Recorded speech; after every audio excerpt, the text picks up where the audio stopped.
అమ్మాయి గారు ఎక్కడికి వెళ్ళిపోతున్నారు? కాసేపు ఉండొచ్చు కదా. ఆహా, కాసేపు ఆగితే అబ్బాయి గారు ఏమిస్తారేటి?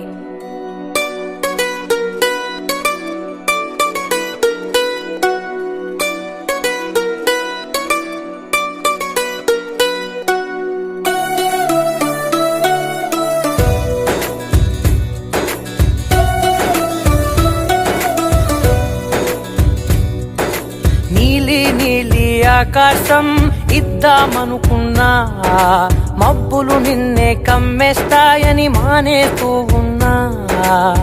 నెలవంకను ఇద్దామనుకున్నా, ఓ నీ నవ్వుకు సరిపోదంటున్నా.